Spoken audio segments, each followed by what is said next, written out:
the topic, what's wrong with ideology? There are diseases of the intellect as well as diseases of the body. The immune system surrounds the body, attacking any intrusion that would harm it. But the immune system can become disordered. When it does, it attacks the body itself. Likewise, the function of reason is to protect us from falsehood, but it too can become disordered and lead to our destruction. This pathology of reason, especially as it appears in politics, is called by various names, ideology or rationalism, and I will use those interchangeably.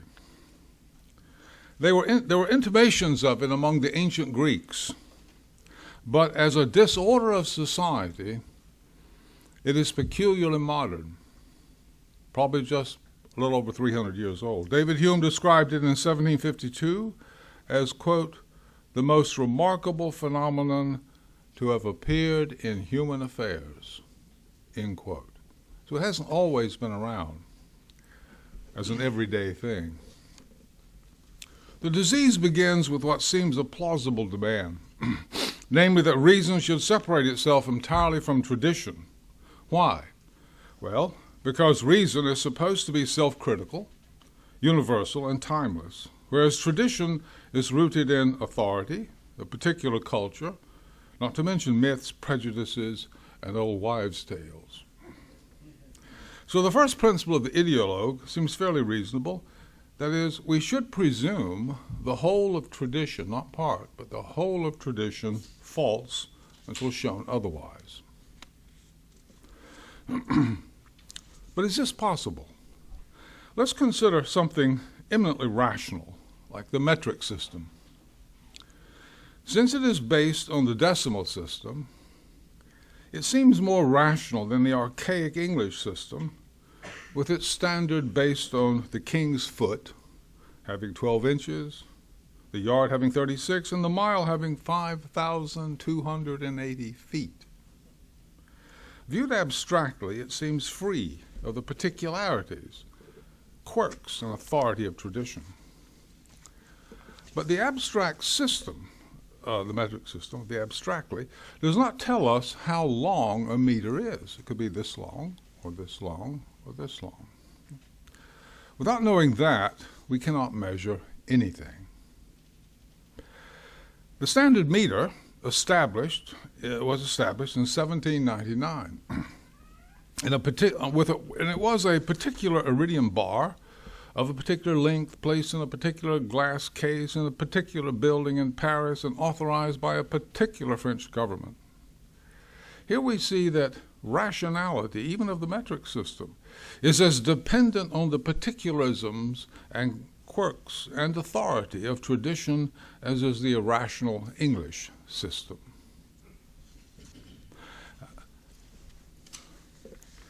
But what is tradition? And how is it related to reason?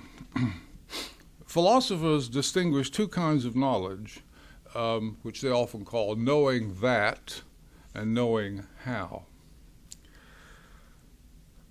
In the first kind of knowledge, what follows the that clause is a thought or proposition, as in, I know that bodies attract as the inverse square of the distance.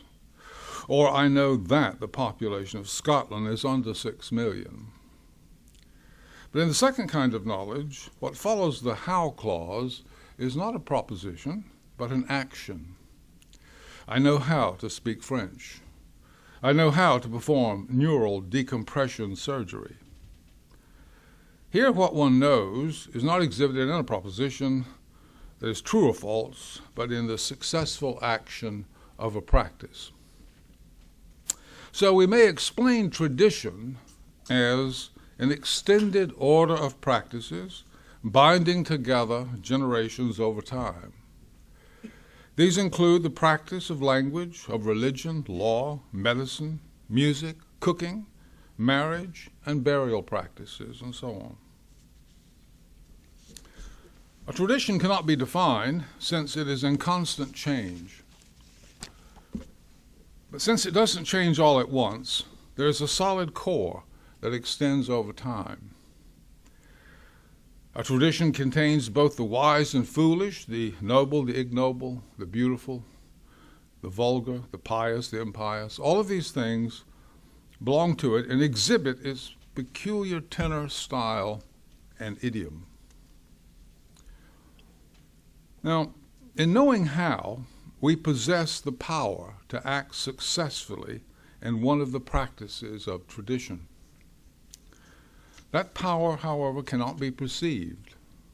We are aware of it only when it is being exercised. So it is very easy to ignore it, and even to act and think as if it doesn't exist. Knowing that, on the other hand, is something we can self-consciously apprehend. It is this kind of knowledge, this knowing that, which attracts the ideologue, and which he mistakenly thinks is the whole of knowledge, and which authorizes him to offer a total critique of society. Well, why is he mistaken?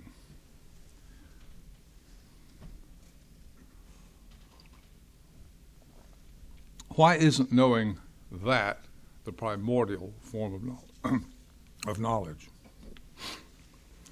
Well, let's imagine an Aboriginal tribe that has encountered modern people for the first time. An anthropologist moves into the tribe, learns its language, abstracts its complex phonetics, syntax, and semantics and grammar, and he puts these into a set of rules. He works out an alphabet and teaches the natives their language. Now, who has a superior knowledge of the language?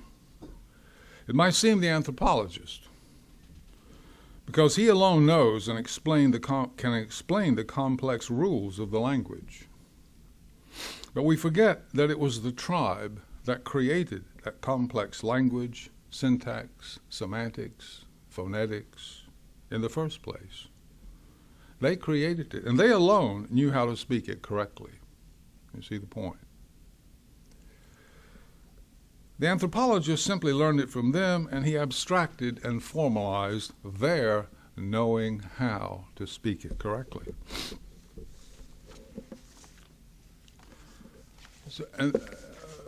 But the anthropologist's achievement is not to be despised, however. In presenting the tribe with its alphabet, the anthropologist has introduced them to a new practice, that of writing and reading. And from that can arise critical thinking about good writing and bad writing, and eventually a literary tradition, and eventually Catherine Brosman, a literary critic and poet.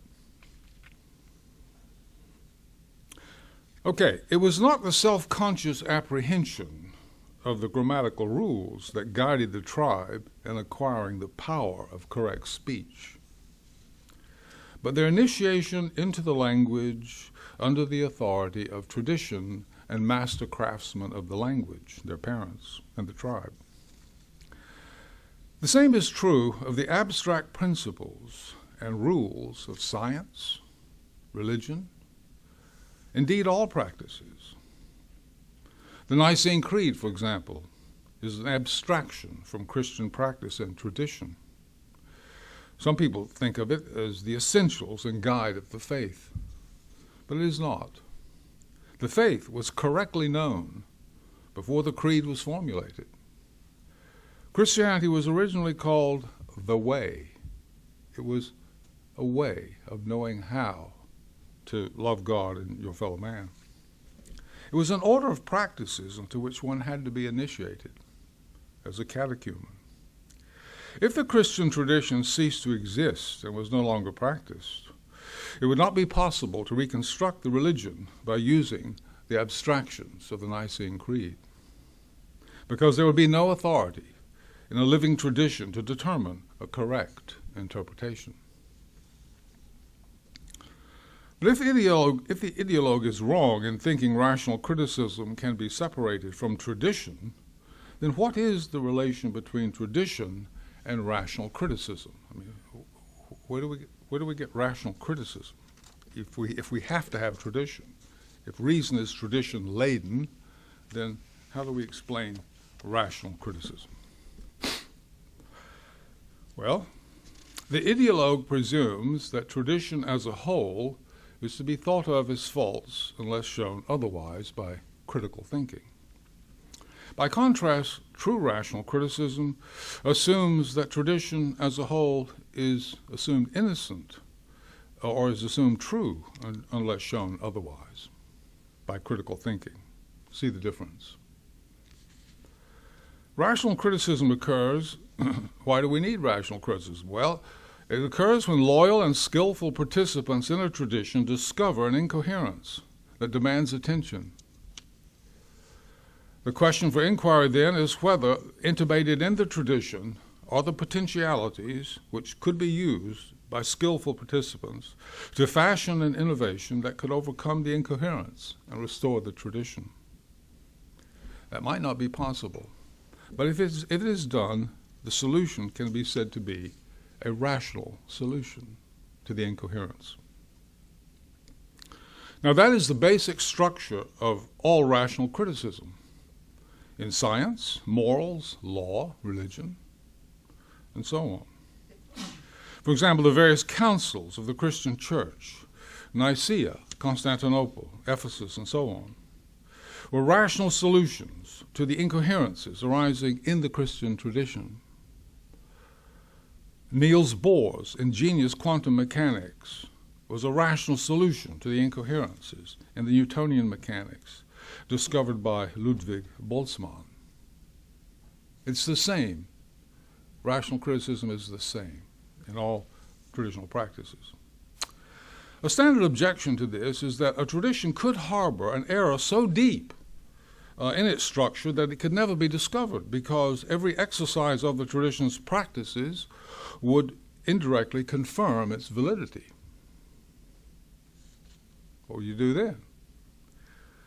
That's why the rationalists said we've got to get out of tradition and have a transcendent principle that's neutral and pure.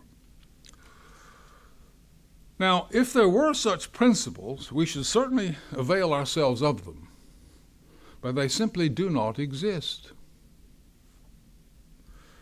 What the rationalist wants is a shortcut to the knowledge of reality. He wants to avoid the authority of tradition, its prejudices, and the slow and uncertain work of critically working out in and through the tradition to discover truth. But a shortcut does not exist. Ideology is, in a way, a survival of belief in magic. It's a desire to have a shortcut. Now, wouldn't it be nice if we could just have a shortcut? To explain this, let's consider one of the great revolutions in science. Ptolemaic astronomy was a highly successful science in mapping the motions of the heavenly bodies, predicting eclipses, comets, and the like. It was sophisticated, and it posed hard questions that exposed incoherences which were rationally resolved and enabled the science to progress. It lasted over 1,000 years. The best Greek and other minds contributed to it. Yet all of this rational progress presupposed a fundamental error, namely that the earth is the center of the universe and that the heavenly bodies move around the earth. Copernicus is credited with exposing this error, which turned Ptolemaic astronomy upside down.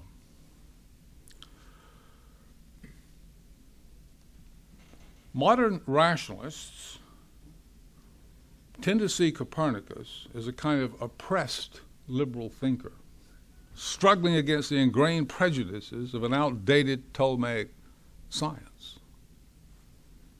But this gets everything backwards. Copernicus was a Catholic priest. He was not a modern revolutionary out to overthrow the Ptolemaic system and replace it with a totally different one, conforming to his own ideas, which were more rational. The new perspective he opened up was the only way he could see to overcome the incoherences he had discovered in his work, his observations. And he was able to discover these incoherences precisely because he was an unusually skilled and loyal participant of the very science he was able to revolutionize.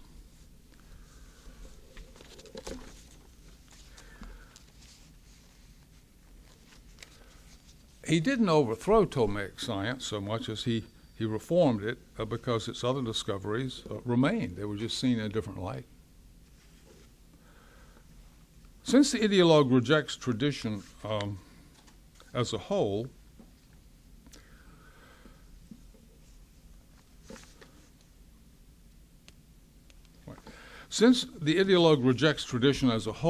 his standard of rational criticism becomes an alternative society, which is to replace the old. This is how he thinks. This rules out true rationality, which aims to correct this or that incoherence that has appeared in the political tradition.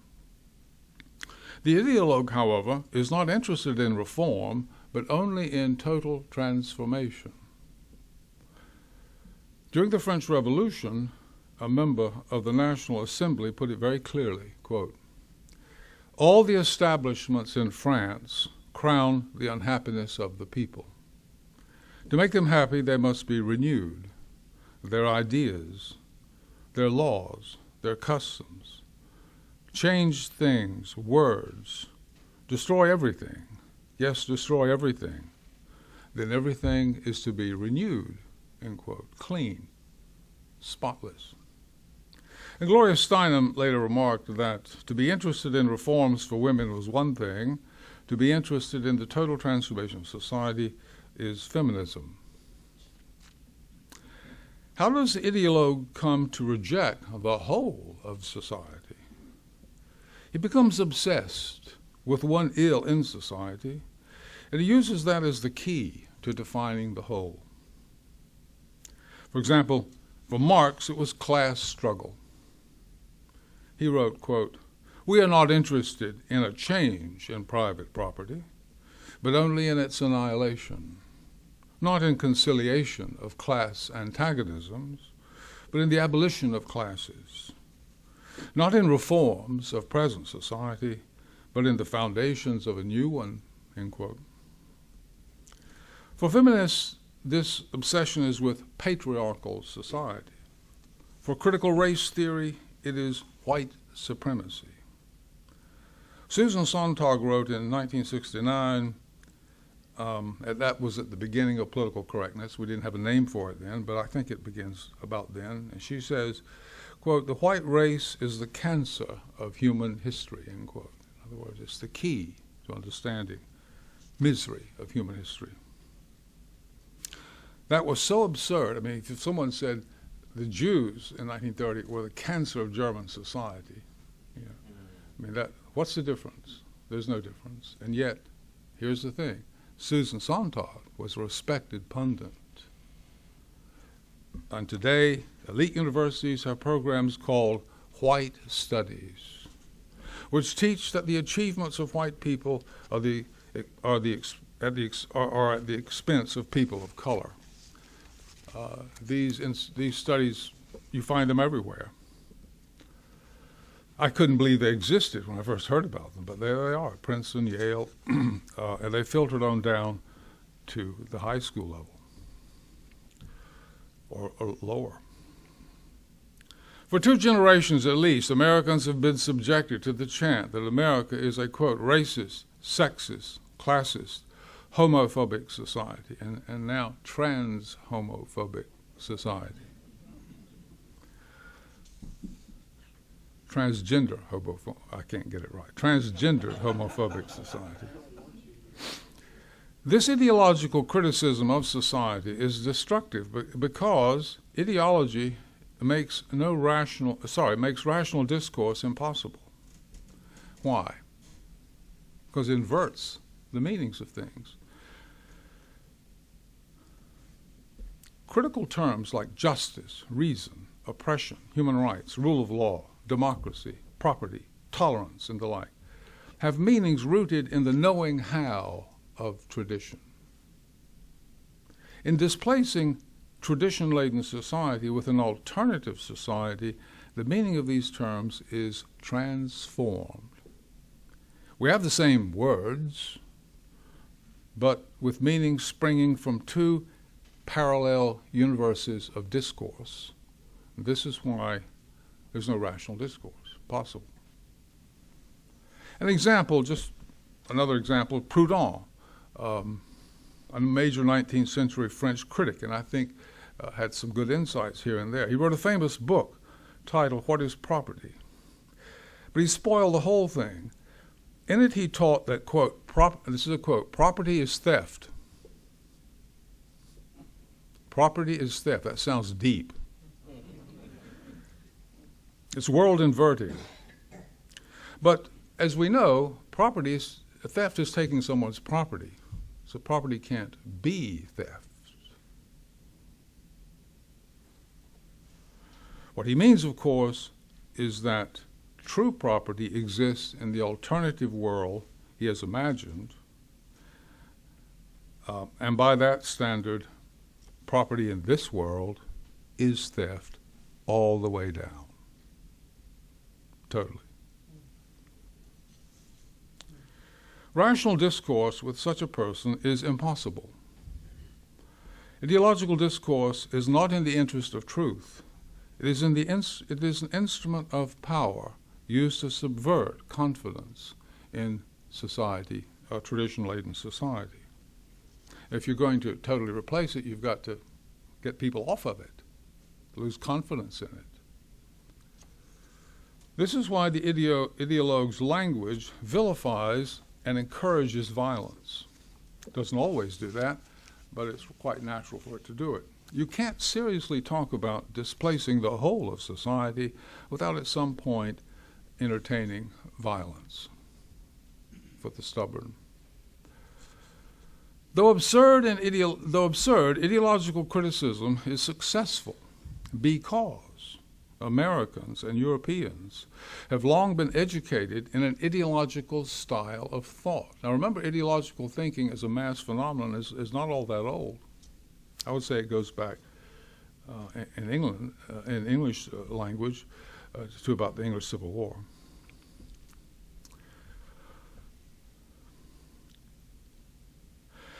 Their intellectual immune system of Americans and Europeans is flawed. Their immune system is flawed and does not immediately reject ideological criticism upon hearing it. When Susan Sontag said the white race is the cancer of human history, there should have been guffaws in the New York Times. Ha!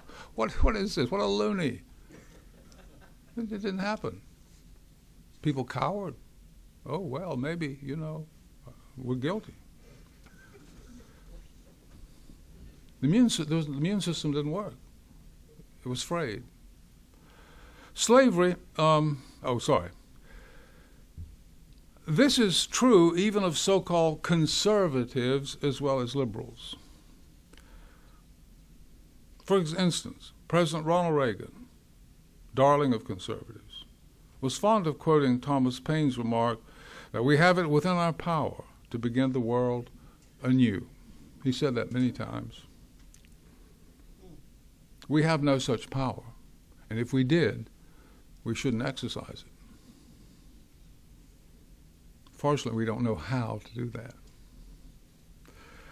Slavery, let's switch now to the American context. Slavery was a moral incoherence in antebellum America. What would have been a rational solution to that incoherence, applying our notion of true rational criticism, as opposed to ideological? Since the incoherence was a moral one, the first question to ask of a loyal and critical participant in the American tradition would be, who is responsible for it? How did this come about? History shows that the North was as much responsible for the origin and perpetuation of slavery as the South.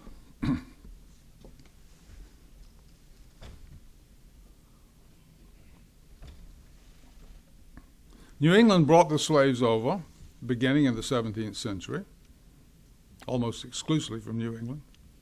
The wealth of the North for more than 2 centuries was grounded in financing plantations and their operations, and in shipping and ensuring the export of slave-produced staples. The Industrial Revolution began with New England textile manufacturing, which had an insatiable demand for cotton. From the first, the federal government itself was funded mainly by a tariff generated from slave-produced exports. And as of 1860, the South accounted for 75% of American exports. So slavery was not a wrong peculiar to the South. It was a national wrong woven throughout the whole economy of the United States from the earliest times. So the morally right thing to have done about it would be to fund a national program to emancipate slaves, compensate slaveholders, and integrate the African population into American society. But from 1790 to 1860, no national political party ever put forth an emancipation plank, much less compensation. And Northerners were absolutely opposed to having free blacks in their states. Lincoln's state of Illinois, for example, prohibited the entrance of any free blacks, and other states, north and west, had like prohibitions. Some not that strong, but they all had, at one time or other, prohibitions against Africans. What inquiry shows so far is that Northerners were not greatly bothered by the moral incoherence posed by slavery. And no one really spoke out against it until the 1830s, when the abolitionists did. Even the abolition of the slave trade in 1809 caused no real public discussion. But by 1830s, a small group, but very vocal group, of so-called abolitionists in New England began to raise the moral question of slavery. They taught that slavery was not simply a moral wrong, it was a sin, and demanded immediate and uncompensated emancipation. And later they came to back this up with terrorist threats of the sort carried out by John Brown. This demand was, to the rational inquirer, and that's what we're trying to be here, irresponsible, morally irresponsible, because it refused to acknowledge the North's foundational and continuing role in the perpetuation of slavery. Perpetuation. And it was irrational as well as immoral because utterly impractical. It's not going to go anywhere. It's just going to get people worked up, but it's not going to solve anything. Investment in slaves, for example, as of 1860 was around $3 billion, a value greater than all the railroads and industry of the North put together. Huge investment. And a good part of every dollar of this amount was reflected in Yankee profits.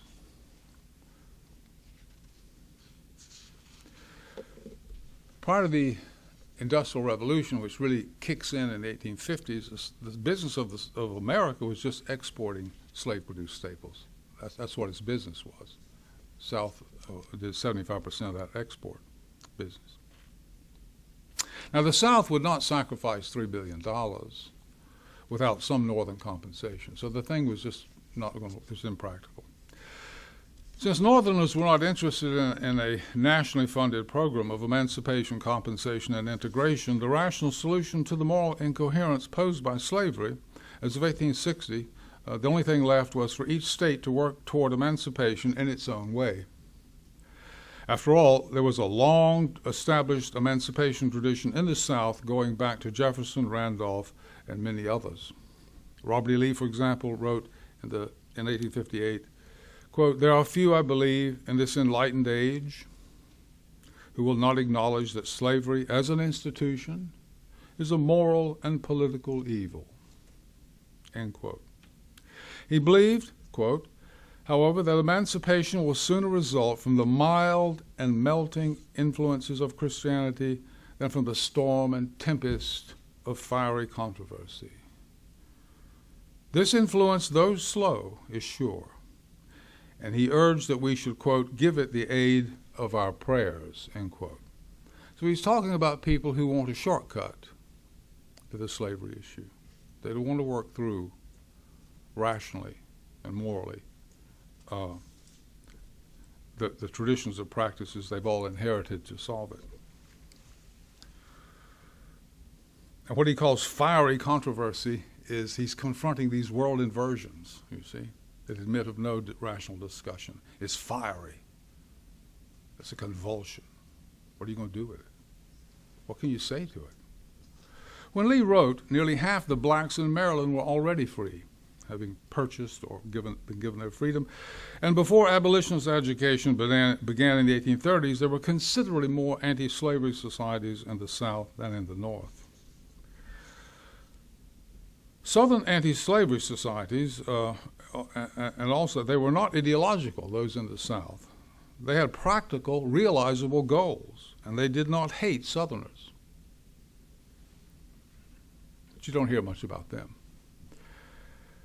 There were more free blacks in the South than in the North, and they enjoyed positions in Southern society unavailable to free blacks in the North, especially in Lincoln's Illinois. William Ellison of South Carolina bought his freedom, ended up with 60 slaves, had a business manufacturing things, and eventually bought the ex-governor's mansion, and was more or less accepted in Southern society. In fact, he petitioned the legislature to make him white. You could do that if you had to be white was to have a certain character. You know, so for example, the New Englanders in the 19th century didn't consider the Irish white. So Ellison, he got to be white. But a peaceful evolution of society, was not to be. And one reason was not to be is not simply because of the war, but was because of a campaign that New Englanders began after the War of 1812, when they realized they would not probably ever be able to control the Union. Southerners were constantly being elected to high office in the federal government, and so they concluded that if they couldn't control the Union politically, they would do so culturally. And they began a long march through the institutions, as to use a word of Gramsci's, through pamphlets, books, essays, travel literature, and so on, demonizing the South, not because of slavery, but demonizing Southerners as such, as an existential threat to America. The campaign went on for 40 years. You can't exaggerate the purple rhetoric and vilification and just sheer meanness and ignorance of this campaign. And Ralph Waldo Emerson was part of it. After the war, right after the war, he approved of confiscating Southern property. He said this: "By doing so, you open the South to new men of all nations and spread New England from Canada to the Gulf to the Pacific," end quote. Now I'm beginning to understand. You spread New England. So that was the result of that 40-year-long campaign. The abolitionists' demand for immediate and uncompensated emancipation was not accepted by most Northerners, but it inclined them to think about slavery abstractly and to think about opposing it abstractly. I call this ideological anti-slavery because it enabled one to enjoy the pleasures of being opposed to slavery, for standing for something, without having to do anything that would incur a cost. Moral merit comes not from what you believe, but from what you actually do or seriously intend to do, and it requires a cost. The Northern ruling class was wandering into the unprecedented adventure of the Industrial Revolution, and it demanded greater centralization of power to carry out these fascinating new opportunities it had. But Southern interests stood in the way, and the Constitution stood in the way. When Southerners resisted, they could always be accused that they were opposing these policies which were for the public good because of slavery. So there's nothing they could do. They were always challenged with slavery. Well, John C. Calhoun's response to this unrelenting demonization is interesting because it illuminates the difference between true and rational criticism. Calhoun is pictured by historians as a dark force in American history because he said, and I quote, "Slavery is a positive good," end quote. Historians find this outrageous because they suppose America was founded on abstract principles of liberty and equality. Now, that's all America is. And so if that's true, then to say that slavery is a positive good is profoundly un-American, because it says America is based on the abstract principles of slavery, and that's un-American. But Calhoun went out of his way to say he was not talking about slavery as an abstract principle at all. He was talking about a practice that had existed in the United States from the beginning. And what people charged was that practice corrupted the character of slaveholders, making them unfit to rule the Union, that it retarded economic progress in the nation, and degraded the slave. Now, these were empirical claims, and he had no difficulty showing they were false. I won't go through. Slaves were better off in America than in Africa, and arguably better than Northern workers, and so on. Slaves they came pagan, and were uncivilized, they were now Christians, and were acquiring the virtues of European civilization. Some of the best of them, he said, compared well with whites. And he placed no limit on the progress blacks might achieve in virtue. He urged that irresponsible ideological agitation over slavery cease and the institution be re-examined in another, quote, 10 years. In other words, we'll look at this again in 10 years. He had a lot of statistics to back up what he was saying. Let's do another inquiry in 10 years and just see how this institution fares in the country. Now, Calhoun was saying this at a time when nobody in the 1830s was considering emancipation, you see. It's not as if, well, why didn't he consider emancipation? For the same reason nobody did. They didn't. You might wish they had, but they didn't. So what he's asking is, look, given the alternatives, emancipation not being one of them, and going to Illinois not being one of them, if they were free, and not being able to go west is one of them, if freed, given those alternatives, then what are we going to say about it? Finally, he told Northerners if they really believed that the practice itself, as it actually existed in the 1830s, was morally wrong, they had a moral obligation to put forth a responsible program to abolish it. He told them that. But Northerners, 1830s, were not about to do this. 25 years after Calhoun's famous remark, Lincoln said in one of his debates with Douglas, quote, "If all power on earth were given to me, I should not know what to do about the existing institution," end quote. Well, I'll tell him what to do. Support a national program to emancipate, compensate, and integrate. So that wasn't thinkable. Since it wasn't thinkable, he didn't know what to do. And Calhoun said, well, we have it. You've got to do something. And so let's see if we can improve it. The hard fact suppressed in our popular history is that Northerners were not at all interested. Okay.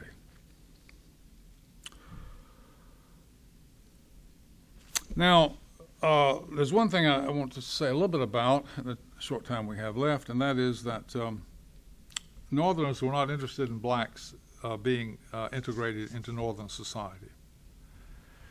And one of the things they believed is that if blacks were freed in a free market, they couldn't compete with whites, and they would die out or migrate further south into Latin America. Ralph Waldo Emerson believed this, and he said, quote, "The black man declines. It will happen by and by that the black man will be fit only for museums like the dodo," end quote. Lincoln urged keeping slavery out of the West as it would free the region from the, quote, "troublesome presence of free Negroes," end quote. Troublesome presence of free Negroes, the great emancipator. Montgomery Blair, Lincoln's postmaster general, argued for, quote, "immediate, universal, involuntary transportation of blacks out of the country. To give the whites, quote, "exclusive occupation, of the United States. Involuntary. William Seward, an abolitionist and Lincoln's Secretary of State, said in 1858 that the white man, quote, needs the continent. In 1860, he described the Negro as a, quote, foreign and feeble element, a pitiful exotic plant, unnecessarily transplanted into our field and which it is unprofitable to cultivate. The Southerners were cultivating this plant. They were not allowing it to die out. This was a problem for the North. The Republican-controlled House Committee on Emancipation Policy said in its official report of 1862, quote, that the highest interests of the white race, whether Anglo-Saxon, Celtic, or Scandinavian, requires that the whole country should be held and occupied by these races alone, end quote. This is a House Committee on Emancipation. Quote, the Anglo-American looks upon every acre of our present domain as intended for him and not for the Negro, every acre, end quote. Historian George Frederickson observes that the Free Soil movement and the Republican Party that brought Lincoln to power was motivated, quote, by an expectation of white expansion to every corner of the nation with the disappearance of the Negro as the inevitable corollary, end quote. Now, Lincoln exhibited ideological tendencies very early in his career. In his speech at the Young Men's Lyceum in Springfield, Illinois, 1838, he said that America was so large with such varied interests that it could no longer be held together by tradition. Instead, we must be guided by, quote, the solid quarry of sober reason. Reason. Cold, calculating, unimpassioned reason must furnish all the materials for our future support and defense, end quote. The rational principles of this ideology of reason should form, quote, the political religion of the nation. He's using the word nation. America's not a nation, it's a federation, it's a union, and he's thinking of it as a nation, where all would, quote, sacrifice unceasingly upon its altars, end quote. In the Gettysburg Address, Lincoln would say with a straight face that America is an idea. It's an idea. It's a knowing that. And he would treat the second sentence of the Declaration of Independence, that all men are created equal and endowed with the rights of life, liberty, and property, happiness, as being in effect the whole of the U.S. Constitution. But this is preposterous. The Declaration of Independence is a forensic document that was never debated as part of the organic law of the United States, much less the whole of that law. Yet, given the Union victory after 1865, Lincoln's preposterous historical claims in the Gettysburg Address and elsewhere have been ritualistically accepted by historians. For instance, Mortimer Adler of the University of Chicago's Great Books program wrote a book on the Constitution with the title, We Hold These Truths. But those are the words of the Declaration, not the Constitution. Historians have long avoided confronting the mendacity of Lincoln's nationalist political rhetoric.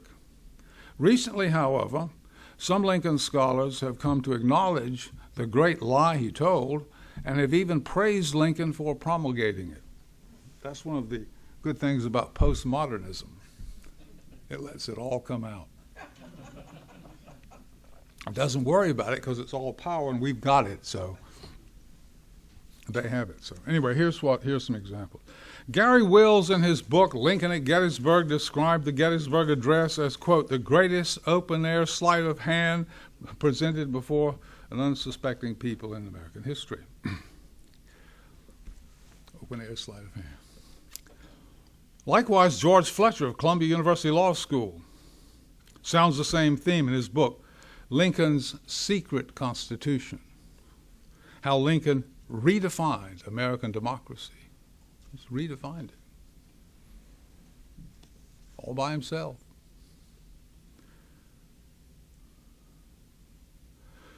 Lincoln's secret constitution displaced the federal system of states in favor of a unitary state, quote, dedicated to the proposition that all men are created equal. Rather than see this as a fraud on the people, it is praised precisely because he is praised because Lincoln gave us a better Constitution, they think, than the one ratified by the states. Instead of honestly scrapping, okay, well, if we're going to have a revolution, instead of honestly scrapping the old Constitution and writing a new one, as the French revolutionaries did, the old document was kept, but was given a secret meaning. That's a quote, a secret meaning, by the ruling class, and especially through the Supreme Court. Now, reading a constitution that is clearly a compact between sovereign states, as if it were the constitution of a unitary state, has led to deep constitutional incoherence in America. The great contemporary British philosopher Alistair MacIntyre has said that reading Supreme Court case law is like witnessing reenactments of Shiloh and Gettysburg.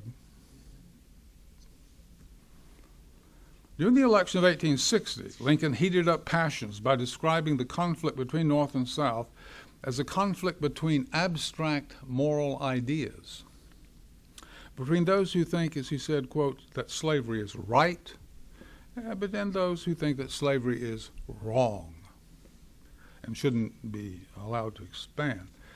Today, Lincoln's ideological rhetoric prevails. People regularly say America is not a culture or a federation of cultures. They say America is an idea. I used to say this, I'm sorry to say. I'm a recovering Lincolnian. America is an idea. It's a set of abstract principles.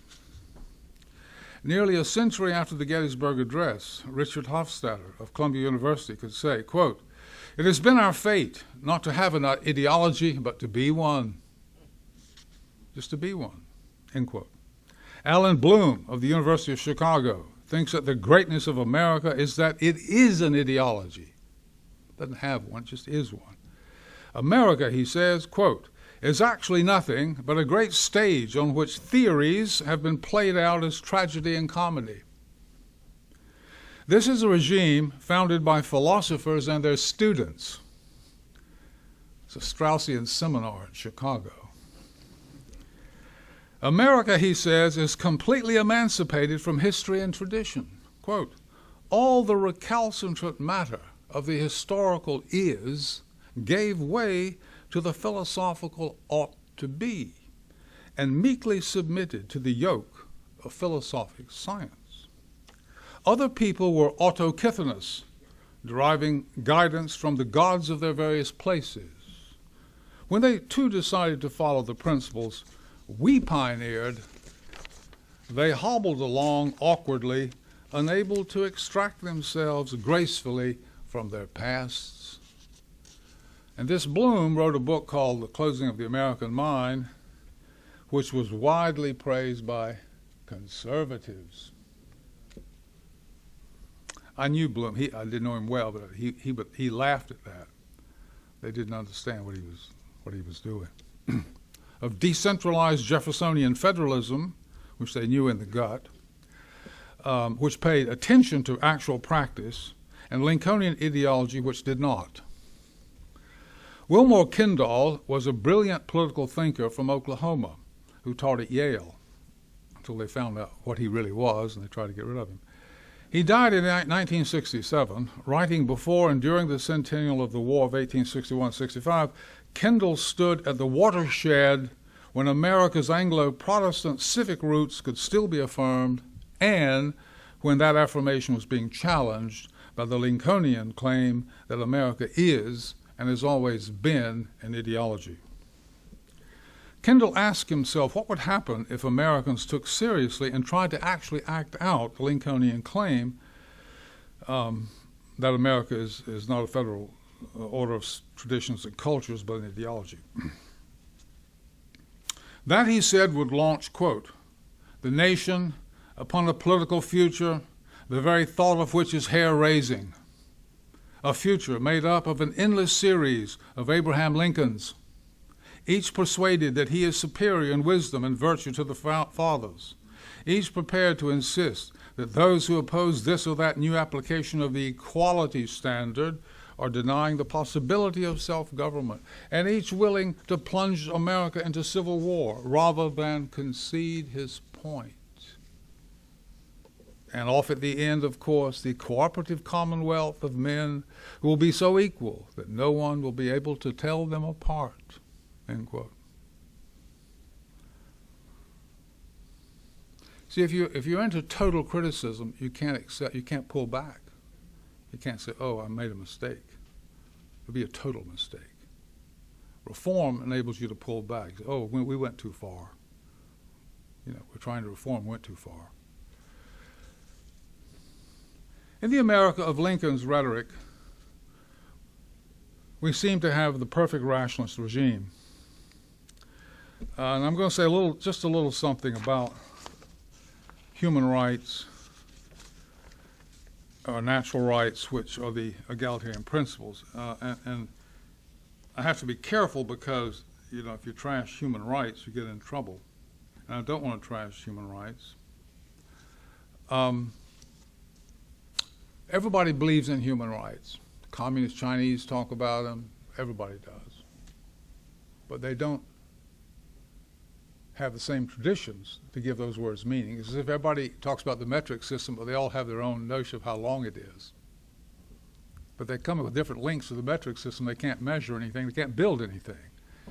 So if they don't have the same measure of human rights and liberty and equality, if they don't have the same measure, and the measures come from the traditions, which are particularistic and all the rest of it, then they can't measure anything as far as society goes. So here we have this massive illusion of human rights, which everyone agrees to, in which we build a civilization on the basis of human rights, but people do not agree on what they mean. And that's not a trivial matter. It shows that the thing is illusory. It's an illusion of ideology. So there's a right to life. That's one of the fundamental human rights. But do the unborn have a right to life? Those whose souls are suspended in the liquid of this Christian tradition, a Judeo-Christian tradition, will say, yes, the unborn have a right to life. God says in the Psalms, I knew you in the womb. That's it. Settles it. Those in the Enlightenment tradition say, no, of course not. They do not have rational self-comprehension. They can't do any knowing that. You can't do any knowing that, or even knowing how. You don't have the rights. So there's not going to be any rational discussion between those two at all, period. There can be a conversion, but a conversion is not a rational discussion. Something can go on, but it might be preaching. It might be the exhibiting of a character that converts people. What converted Paul?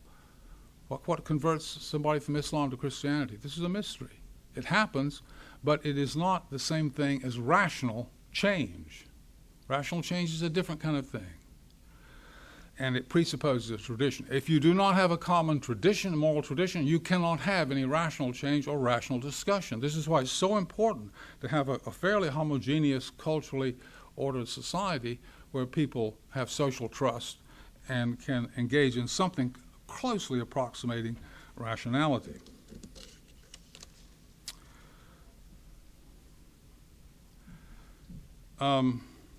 Look at how empty natural rights are for Lincoln.